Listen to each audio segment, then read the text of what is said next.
On pourra dire que cette épidémie de coronavirus aura foutu un sacré bordel. Et ça continue toujours, et notamment avec cette affaire de masques. Les masques sont-ils inefficaces? Sont-ils dangereux? On peut lire plein de choses sur les réseaux sociaux en ce moment. Les masques créeraient de l'hypoxémie, on inhalerait à nouveau son propre CO2, donc on aurait une hypercapnie, ce serait un véritable nid à microbes, ça diminuerait l'efficacité du système immunitaire, et en plus, il servirait à rien du tout pour ralentir la progression de cette saloperie qu'on a nommée Covid-19.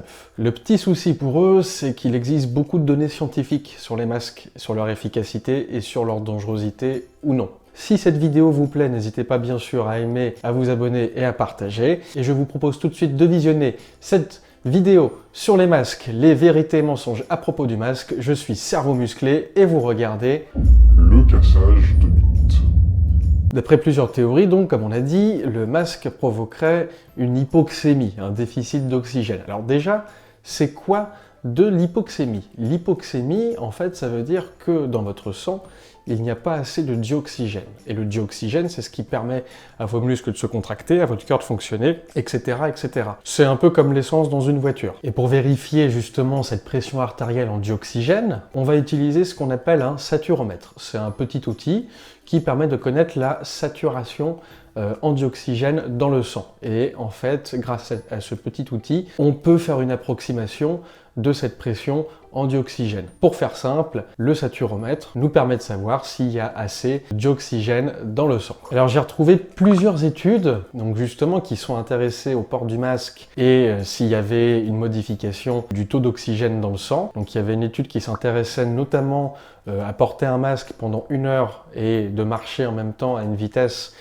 comprise entre 5 et 6 km/h, eh bien ça n'a absolument rien changé sur la saturation en dioxygène. Idem, il y a eu une étude qui a été faite sur des infirmières qui travaillaient pendant 12 heures avec un masque, et bien pareil, il n'y a pas eu de modification sur la saturation et donc sur la quantité de dioxygène dans le sang. Le deuxième truc, c'est qu'on vous dit que porter un masque, eh bien du coup on va respirer à nouveau notre propre CO2, ce qui entraînerait donc une hypercapnie dans le jargon. Le CO2, c'est un gaz qui est vital pour l'homme. On en a dans notre sang à une certaine quantité. Une hypercapnie entraînerait une acidification, notamment de tout le sang et donc possiblement de cellules, organes, etc. Si je reprends encore 2 études, eh bien porter un masque, ça change absolument rien sur la capnie. Le deuxième grand point, c'est de savoir est-ce que les masques sont utiles ou pas. Et je fais notamment allusion à un papier de Dennis Rancourt qui a dit les masques, ça sert à rien. Et pour ça, il a utilisé des études scientifiques. Eh bien, Denis, je ne sais pas ce que tu as fichu, mais j'ai lu les études que tu as citées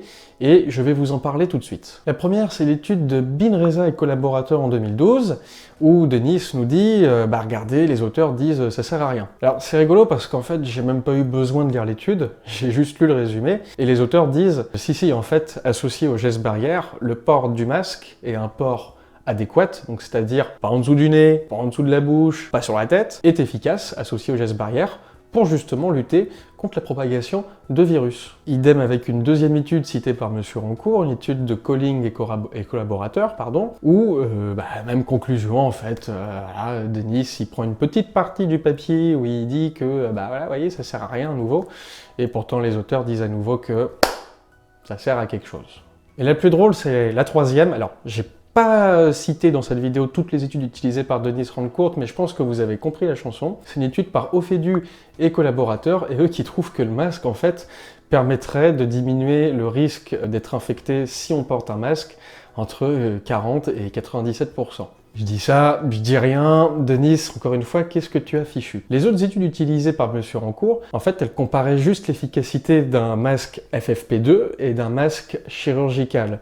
Et en fait, on se rend compte que pour la transmission des virus, les 2 masques semblent tout aussi efficaces. Les premières études sur le port du masque, sur l'efficacité du port du masque par rapport à la propagation de virus, datent de l'époque du SARS-CoV-1 en 2003, qui avait sévi en Asie. Et il faut savoir que le SARS-CoV-1 a une taille comprise entre 50 et 80 nanomètres, c'est-à-dire que c'est tout à fait comparable au SARS-CoV-2. Donc première étude de Wu qui a étudié si justement le port du masque permettait de diminuer le taux de transmission du virus, etc. Ils ont remarqué que quand le masque était porté systématiquement quand on allait dehors, eh bien ce serait associé à un taux de protection compris entre 40% pour le plus faible et 80% pour le plus haut, et les auteurs en ont calculé une moyenne de 70%. C'est-à-dire que ceux qui portaient systématiquement un masque avaient 70% de chance en moins de choper le virus, le SARS-CoV-1, que ceux qui n'en portaient pas. Bon, même 40%, c'est pas dégueu quand même, hein, c'est pas mal. Et dans la même lignée, une étude de l'eau